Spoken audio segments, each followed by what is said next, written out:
¿Ya está Dani?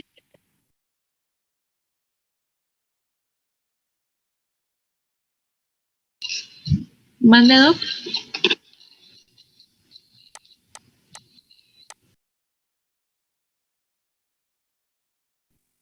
No, que no veo a Dani a mezcla, que es la que va a dar el tema. Aún no, doctora. Ok, gracias.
Daniela, ¿ya puedes empezar? Bueno, buenos días. Yo les voy a hablar sobre los tumores malignos del colon.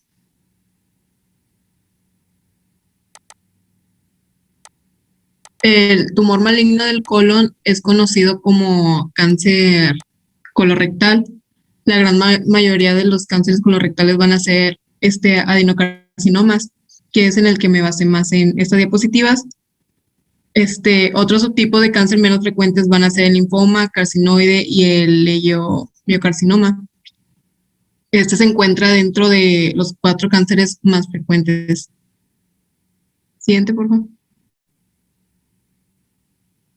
La epidemiología tiene una gran incidencia en países desarrollados y una elevada mortalidad, pero aunque en los 20 últimos años han habido un gran descenso progresivo de esta enfermedad, aproximadamente como un 80% de los pacientes se encuentran en la sexta y séptima década de la vida, mientras que un 20% la pueden padecer antes de la quinta.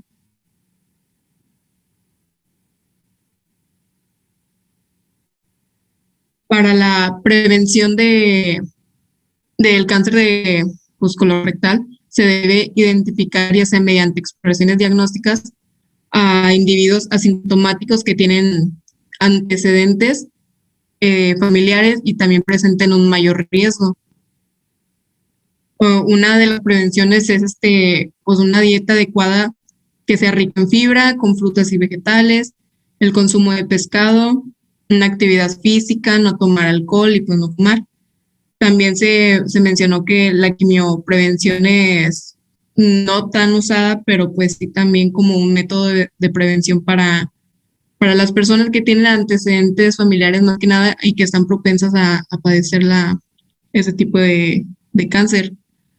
No son muy recomendados la administración de AINES para la prevención primaria del cáncer colorectal, pero en personas con enfermedad cardiovascular y edad comprendida entre 50 y 59 años, los beneficios a dosis bajas para la prevención primaria del cáncer colorectal y la enfermedad cardiovascular, perdón, podrían ser superiores a los riesgos. Siguiente.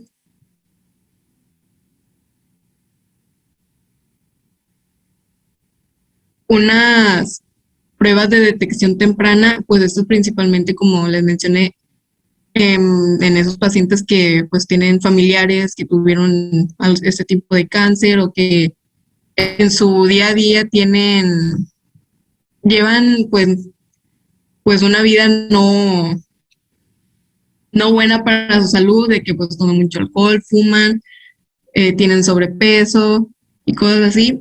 Pues a estas personas se les recomienda que se hagan colonoscopías pues con un seguimiento, ya sean una virtual, perdón, un enema con vario de doble contraste, pero pues obviamente no son tan seguidos, sino en un tiempo determinado. Siguiente, por favor. El diagnóstico. Pues este tipo de cáncer es operable cuando se diagnostica pues oportunamente y tempranamente, pero con frecuencia el paciente va a llegar al médico y conocimiento de la historia clínica y analítica. Pues en pacientes de más de 40 años con aparición de cambios en el ritmo intestinal, tienen un estreñimiento persistente, diarrea, tenesmo rectal y dolor abdominal. También van a haber rectorragias con o sin la disposición y heces melánicas o hematoquesia. También esos pacientes van a presentar una anemia microcítica hipócroma. En el diagnóstico endoscópico, aquí los pacientes van a requerir una colonoscopia total para la detección del tumor primario. En el diagnóstico radiológico, la detección del tumor primario se va a hacer mediante un enema opaco de doble contraste, vario aire y una colonografía computarizada. Esta va a ser a una exploración radiológica muy utilizada para la estadificación de este cáncer. El diagnóstico histopatológico. Las neoplasias colorectales más frecuentes son los adenomas y los carcinomas, pero otros tumores malignos que ya son mucho más raros y con menos frecuencia van a ser los linfomas, los sarcomas, los melanomas y los carcinomas de células pequeñas. Los carcinomas son más del 95% de las neoplasias malignas colorectales, siendo los adenocarcinomas. Ya dependiendo de la característica histológica, los carcinomas colorectales se van a clasificar en adenocarcinoma convencional, mucinoso de células en anillo de sello, o en un carcinoma adenoescamoso, y también puede ser un carcinoma medular. La siguiente. Esta es la clasificación TNM. Esta es particularmente útil para el diagnóstico, el pronóstico y también el tratamiento de la enfermedad. Y es en base en cuánto tiene de avance el tipo de tumor que estamos observando. Siguiente. Las manifestaciones clínicas. Las primeras etapas del cáncer van a cursar asintomáticas, siendo esa la causa de un diagnóstico tardío y con una enfermedad ya avanzada. El paciente pues va a asistir al médico ya cuando va a presentar síntomas, tales como sangre en las heces, que esto es más común cuando ya el cáncer se presenta en el recto, cambios en los hábitos intestinales, dolores cólicos, diarrea, constipación o sensación en el recto de que pues la evacuación no ha sido completa, también una pérdida de peso, cansancio, vómito, etc.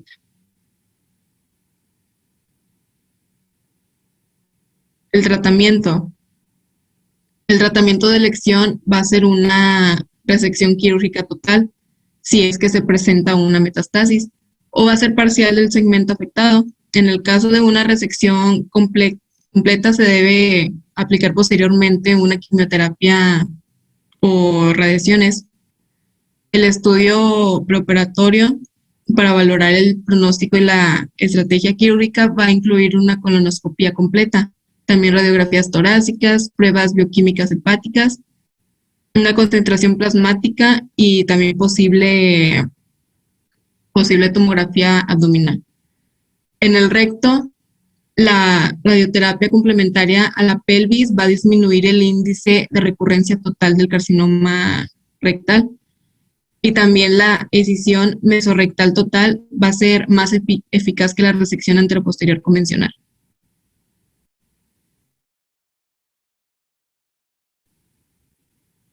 Siguiente. Y pues en el seguimiento del cáncer colorectal, después de que se hizo la resección quirúrgica y también radioterapia, es de pruebas, pues obviamente el resto de la vida del paciente se va a hacer pues conforme le haya dicho el médico, que se haga pruebas hepáticas anuales, ya sea también biometría hemática completa, un seguimiento radiológico o colonoscópico en un año. Y ya sería todo de mi parte.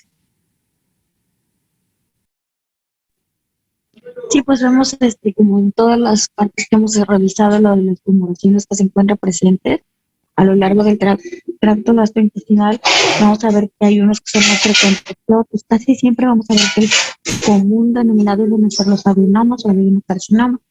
Entonces, si es que podemos abordarlos, siempre va a ser mejor pronóstico cuando se detectan en una etapa inicial. Sin embargo, pues como en todas también es constante que pues ya el seguimiento sea a partir de una etapa avanzada. Entonces muchas veces las opciones pues se van acortando y ya no podemos ofrecer, ¿verdad?, muchos de los tratamientos que pudieran ser favorables desde un inicio. Entonces aquí va a depender el comportamiento de la patología del tumor. Muchas de estas veces sabemos que son de los tumores más agresivos, y el de páncreas son de los más agresivos. Entonces, hay veces que no hay un adecuado control, a pesar de que se haya detectado, se puede decir una etapa 2 o 2D, de acuerdo a la clasificación. Bueno, no sé si tengan alguna pregunta, algo que quieran agregar. Aquí es saber en qué edad se presenta, qué sexo es más frecuente, cuál es la estirpe histológica que mayormente se encuentra, cuáles son las manifestaciones clínicas, el diagnóstico y tratamiento que podemos dar, ¿ok?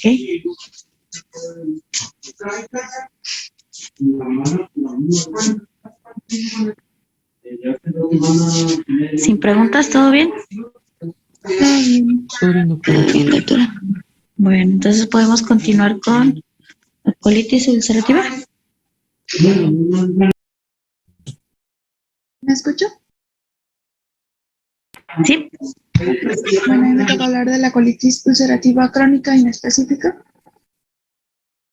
Va a ser una patología de la mucosa y submucosa colónica, y tiene por característica, se va a caracterizar por lo que es una inflamación y una ulceración de la pared interior del colon. Va a haber evacuaciones diarreicas, a veces van a haber diarrea con sangre, eliminación del moco, tenesmo, dolor abdominal, tipo cólico y fiebre.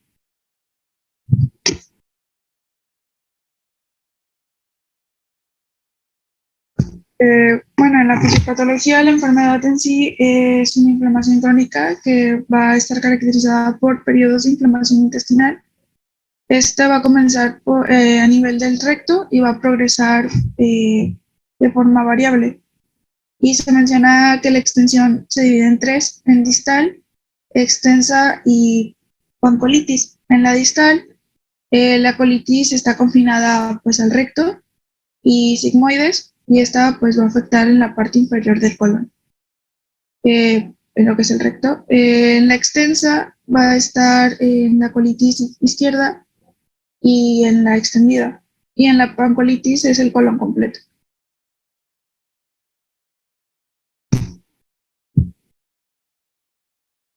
Bueno, en la epidemiología, en individuos caucásicos, va a haber una incidencia de 3 a 15 sobre 100.000 por año y una prevalencia de 50 a 80 sobre 100.000 individuos.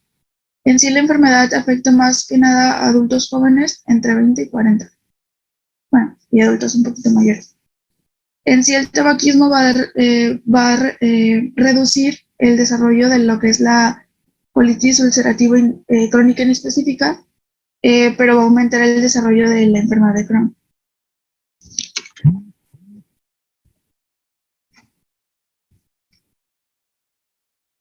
Bueno, en los factores genéticos, el patrón de herencia, en la herencia poligenética con influencia ambiental, los casos de la enfermedad inflamatoria intestinal va a involucrar una alteración entre los genes heredados de lo que es el paciente, sistema inmunológico y medio ambiente como infecciones bacterianas.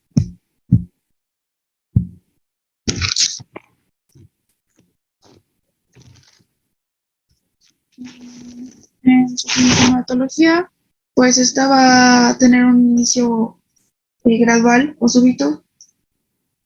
Pues como ya había mencionado, van a haber ocasiones como peristalsis, sangrado rectal, eliminación del moco y dolor abdominal generalizado. Bueno, en los graves creo que iba a haber, podría haber astenia, anorexia, pérdida de peso, desnutrición y así. Bueno, en la exploración física, pues va a haber se va a poder ver lo que es taquicardia, deshidratación, palidez de la mucosa y piel, dolor a la palpación en el marco colónico.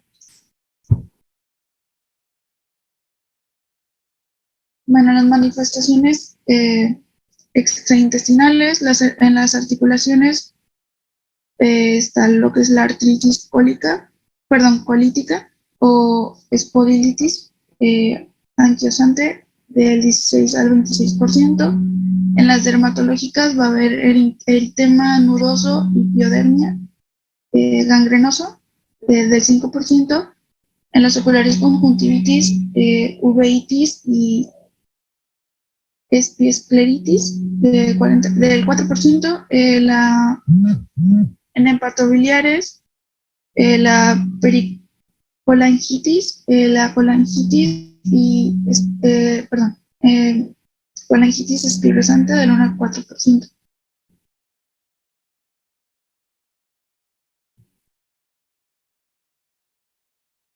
Bueno, en el diagnóstico en la colonoscopia va a haber una extensión, grado de actividad y la biopsia. En los datos de laboratorio, pues se van a ver más que nada lo que son los trastornos hematológicos en una biometría hemática. Algunos estudios pueden ser el enema de ovario, ultrasonido abdominal, el TAC y la resonancia magnética nuclear. Esta es limitada. En las complicaciones, en el megacolon tóxico, el 2% de los pacientes con pancolitis va a tener una tasa de mortalidad del 15 al 50%. Estos pues van a presentar fiebre, taquicardia, distensión y dolor abdominal. Puede tener rebote positivo y leucocitis. En la perforación, a nivel del sigmoides, va a tener una manifestación del megacolon tóxico. Va a haber hemorragia en la hemorragia masiva, puede haber una colectomía urgente. En estenosis se indica por lo que es la resección del segmento afectado. En los cánceres, los pacientes con lo que es la colitis ulcerativa crónica inespecífica va a tener un riesgo para el desarrollo del cáncer por lo rectal o pancolitis. y en la displasia, pues al realizar lo que es la colectomía. Como tratamiento estaba la 5-ASA, que era de 3 a 6 gramos al día de sulfacina y 2.4 a 4.8 gramos al día de mesalamina. En lo que es una afección distal, se pueden usar supositorios de 500 miligramos y enemas de 4 gramos a 1 o 2 veces al día. La sulfasalina se va a agregar 1 miligramo al día de ácido fólico también. También pueden usarse esteroides, hidrocortisona intravenosa de 100 miligramos cada 8 horas, si es grave. Prednisona de 40 a 60 miligramos al día.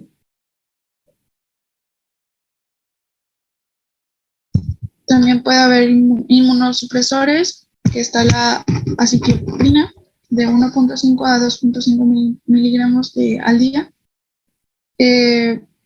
Más que nada, este es para lo que son los pacientes que son dependientes a los esteroides. Va a estar también la ciclosporina A, intravenosa de 4 miligramos por kilogramo de peso al día, que es equivalente a de 12 a 16 miligramos por kilogramo de peso al día. También puede haber una terapia biológica, que es la infliximab, que es un anticuerpo monoclonal quimérico que va contra lo que es el factor de la necrosis tumoral.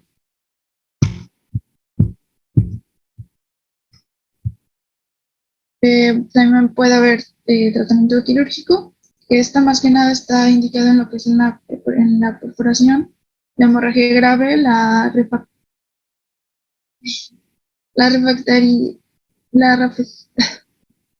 refractariedad de lo que es el tratamiento médico y desarrollo de lo que es la displasia o cáncer. En los factores predisponentes de la colectomía fueron por lo que es la hipoalbuminemia persistente, la pancolitis y hospitalizaciones frecuentes por la actividad grave y lo que es el reservorio ilioanal. En el pronóstico, por último, la probabilidad de mantenerse en remisión es del 50%, independientemente del tiempo de evolución. La tasa de lo que es la colectomía de 24% a 10 años y el 30% a lo que son los 25 años del diagnóstico.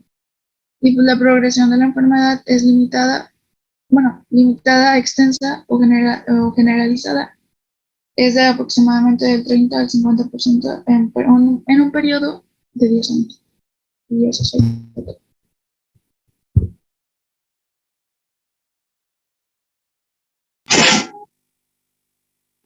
Bueno, fíjense que en esta enfermedad, como su nombre dice, pues es el patrón inflamatorio, sobre todo agudo, como en todas las enfermedades de este tipo, pues van a tener un inicio gradual en donde van a acudir a consulta médica, pues cuando las manifestaciones clínicas sean francas o demasiado molestas para el paciente, o cuando empiezan a apreciar que puede haber algún tipo de sangrado o muco en las heces fecales.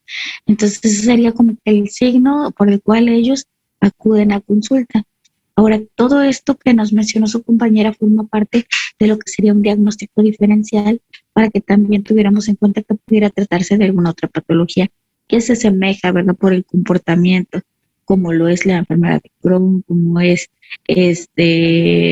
un tumor benigno o maligno. Entonces, ante cualquier sospecha, duda y antecedentes del paciente, pues hay que pedir el estudio que es como el estándar para la localización de este tipo de lesiones, que sigue siendo la endoscopía, en este caso colonoscopía, y tener en cuenta que muchos de los pacientes que son diagnosticados con este padecimiento, como este otro, deben de tener un tratamiento finalmente después de su diagnóstico quirúrgico. Esto es pues con el fin de quitar las áreas que se encuentran ya demasiado afectadas por el proceso inflamatorio, donde se pueden estar produciendo úlceras, hemorragias, microperforaciones, donde correría más riesgo que sigan permaneciendo ahí. Entonces, pues se opta por saber cuál es el segmento afectado para que puedan hacer el tratamiento quirúrgico. ¿Tendremos algún otro tema? Sí, doctora, sigue Pablo.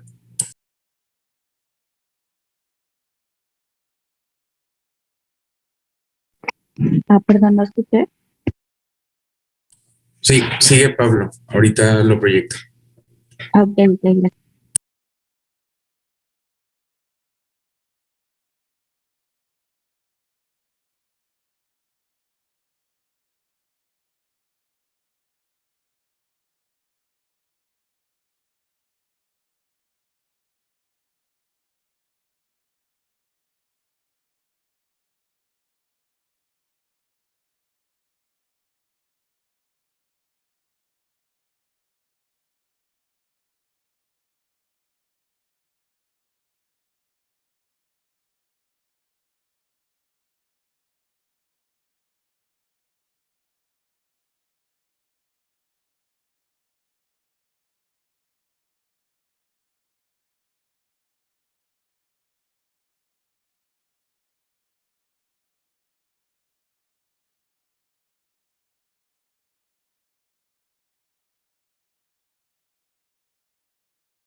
Apenas vas a iniciar, ¿verdad? Porque no escucho.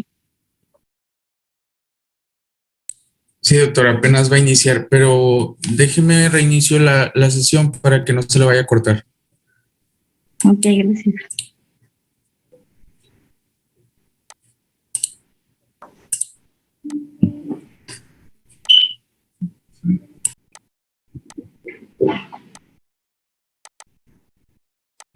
¿Me puedes cambiar la siguiente, Dani, por favor? Bueno, como definición tenemos que la amibiasis es una infección que va a estar producida por el parásito Entamoeba lítica. Este parásito es más arraigado, por así decirlo, hacia el hombre. El hombre es su huésped definitivo y es donde más se presenta. Como se menciona, es un parásito cosmopolita, pero su prevalencia es más en zonas tropicales. ¿Puedes cambiarle por favor ahí? Como que bueno, como había mencionado, la fuente de infección en la amibiasis es el hombre y también se puede encontrar en lo que son primates, perros, cerdos y entre otros. Pero pues lo principal es el hombre. Y su método de contagio, por así decirlo, va a ser vía fecal oral, va a ser mediante alimentos contaminados, ya sea mal lavado de manos o aguas o suelos contaminados, igual por lo que es materia fecal. En su estadio infeccioso va a ser el quiste, que se da al momento de cuando hay una diarrea, pues es expulsado del cuerpo y es el que dura más tiempo igual de vida, debido a que en su estado de trofosito, bueno, tiende a morir en las primeras horas de vida.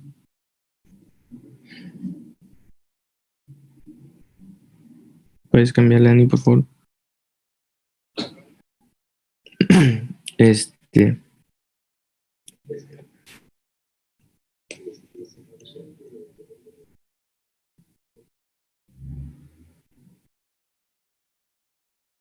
En su signos, signos y síntomas,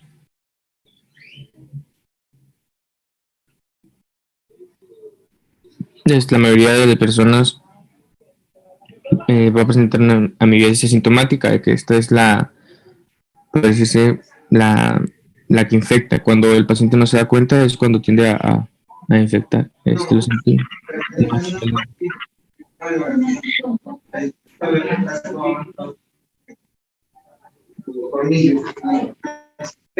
Listo, ya me voy integrando.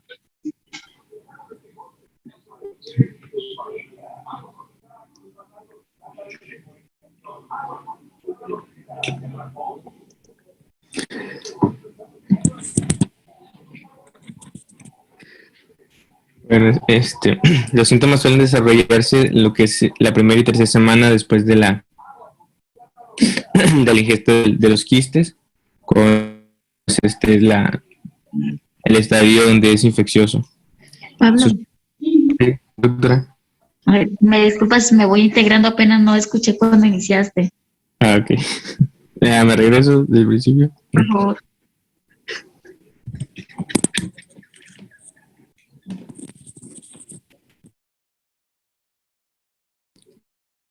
Pues me tocó el tema de amibiasis.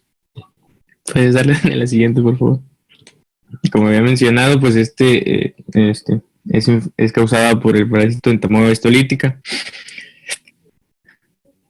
Y pues principalmente se localiza en el hombre, en lo que es el intestino grueso, y pues puede invadir demás mucosa, ya sea produciendo úlceras, que eso es lo más común, y también puede tener úlceras en lo que es el intestino, y también puede tener localización externa a lo que es el intestino. Y pues esta es la primera causa de disentería, de parásitos. Este es un parásito cosmopolita, pero su prevalencia es más alta en zonas tropicales. Bueno, como había mencionado, en su etiología, la fuente de infección de la amibiasis pues es el hombre, es su estadio más común. Y también se han encontrado en lo que son primates, perros, cerdos, entre otros. Su principal forma de contagio es la vía fecal oral, ya sea, como había dicho, en alimentos contaminados, mal lavado de manos, aguas contaminadas de igual manera. Y pues su estado infeccioso es lo que es el quiste, porque pues este es el que puede durar más tiempo en el medio ambiente sin necesidad de un reservorio. Pues es echado al cuerpo mediante la diarrea. El trofozoito, en cambio, pues no puede durar tanto tiempo fuera del cuerpo, necesita estar dentro del medio para poder sobrevivir. Puedes darle el siguiente, por favor. Sus signos y síntomas, la mayoría de las personas presentan amibiasis sintomática. Como he mencionado, de esta forma es como es infecciosa debido a que no hay síntomas, entonces pues es más probable que no se trate, y entonces por eso pues hay más contagio. Los síntomas suelen desarrollarse lo que es entre la primera y tercera semana después de la ingesta del quiste. Y sus causas principales pues es la diarrea, así como estreñimiento intermitentes, flatulencia, dolores, cólicos abdominales.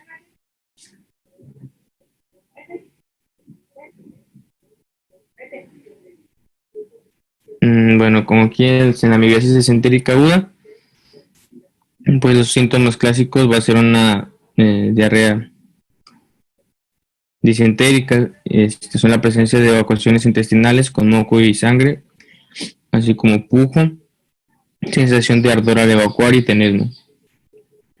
Aquí nos había mencionado que el número de evacuaciones es muy variable, generalmente pueden ser 6 o más. Por lo regular, este estadio evoluciona sin lo que es fiebre, y si se llega a presentar, pues puede ser leve y se debe a que va a haber una sobreinfección bacteriana ya sea por alguna úlcera que haya producido el parásito. ¿Puedes cambiarle, por favor, Dani? Bueno, la amibiasis crónica se va a presentar síntomas como lo que es cólico, pero en no se va a presentar lo que es el cuadro disentérico y se va a caracterizar principalmente por lo que es el dolor abdominal, cambios en el hábito intestinal, principalmente lo que es diarrea, y va a haber una presencia ocasional de moco. Pues cambiarle. Ok, la colitis amibiana fulminante es una forma poco frecuente de la enfermedad amibiana. Va a afectar principalmente lo que son niños menores de 2 años de edad, que puedan, más que nada con desnutrición grave, y va a corresponde esto a una amibiasis hiperaguda o forma gangrenosa. Bueno, lo que presenta pues es hematoquesia, a veces es masiva y la fiebre pues alta.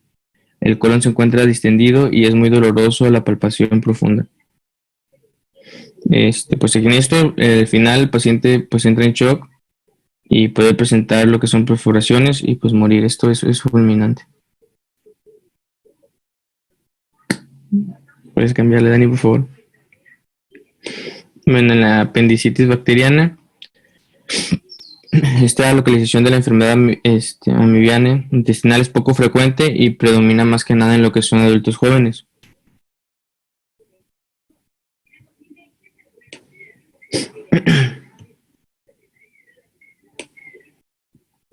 Bueno, frecuentemente los casos de apendicitis amibiana van a estar acompañados de lo que son lesiones ulcerosas en el ciego.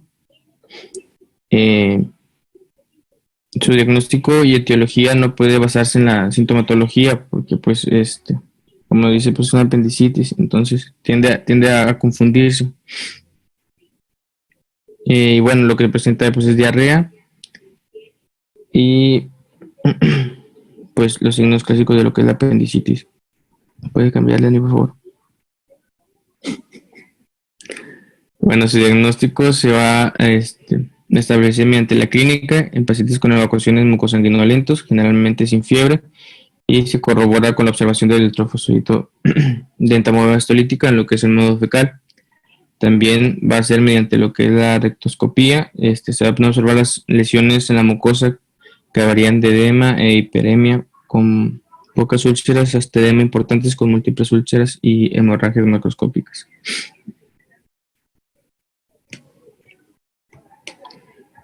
En el tratamiento, puedes cambiarle ahí, por favor. Bueno, se va a utilizar, nos dice que se utiliza lo que era el metronidazol, era lo más utilizado para esta bacteria. Y pues como cualquier diarrea, pues se va a utilizar lo que es la irritación oral, y el control de lo que es la fiebre y el vómito. Y bueno, todo este medicamento pues se va a utilizar en lo que es el trofosfodito, porque pues en el quiste es incapaz de penetrar lo que es su pared. Y pues, como ya mencionaba, pues el principal medicamento va a ser lo que es el metronidazol. Y pues ya sería todo de mi parte.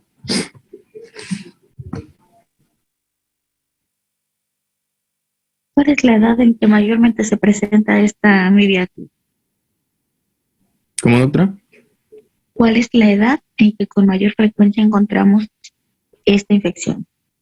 Pues en lo que es adultos y jóvenes es lo que principalmente se encuentra. Lo había mencionado. También en niños sí es frecuente por pues condiciones de mala higiene y que se va transmitiendo, ¿verdad? Un poco ahí entre los que se encuentran infectados. Pues muchas veces se detectan a pesar de que se trata de una amibiasis crónica.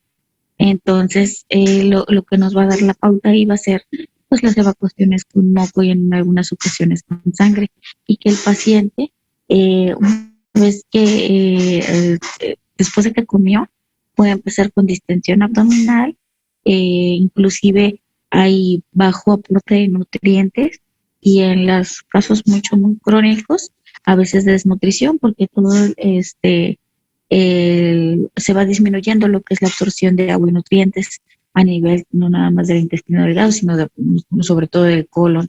Entonces, por eso es que hay presencia de diarrea que va a estar adicionada con partículas de sangre por proceso inflamatorio con el que van cursando, sobre todo en lugares que se encuentran, unos sitios o segmentos del cuerpo que se encuentran totalmente colonizados, y por eso pues a veces su presentación aguda o más grave. Este, ¿Cuál sería parte, pues, entonces del tratamiento sintomático que nos estabas comentando, aparte de lo que es el uso del metronidazol o la loquina o dihidroxiquinoleína también es ocupada? ¿Cuál sería para el tratamiento sintomático, o sea, para fiebre y para el cólico intestinal, qué medicamentos utilizarías?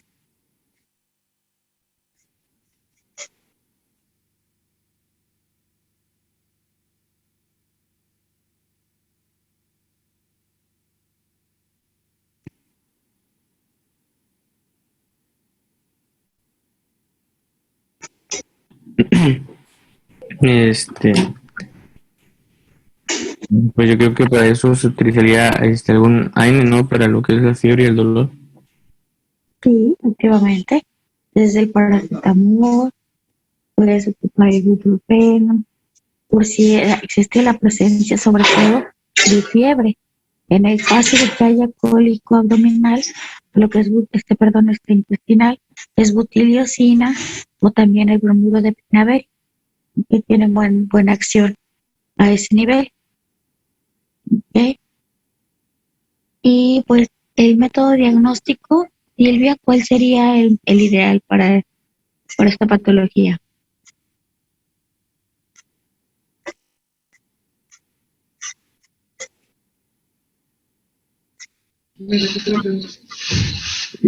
Doctora, ¿me puede por favor repetir la pregunta? ¿Cómo diagnosticarías entonces tú la amibiasis?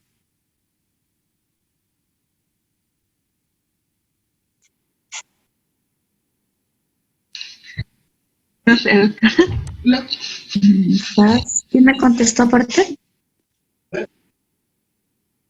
Puede ser, sí, oncoprológico y oncoprocultivo, analizar la presencia del trofozoite. ¿Se acuerdan que esa es la identificación esencial? Aparte de que pueden ver la presencia pues de muco o de las microhemorragias que se pueden llegar a estar, o sea, la sangre cutanesis. Ok. ¿Qué datos? Bueno, arroja datos muy buenos, lo que es la colonoscopía. A veces le llaman un patrón de empedrado, donde se ven varias de las, como si fueran ronchitas en toda la mucosa del colon, y así es como se identifican las lesiones por amibiasis. Se pueden llegar a ver ligeramente más pálidas que lo que es la mucosa del colon, y marcadas con una zona eritematosa. Entonces son fáciles de localizar en caso de hacer un estudio por colonoscopia. ¿Ok? Bueno, chicos, pues hasta ahorita vamos a revisar hasta este tema.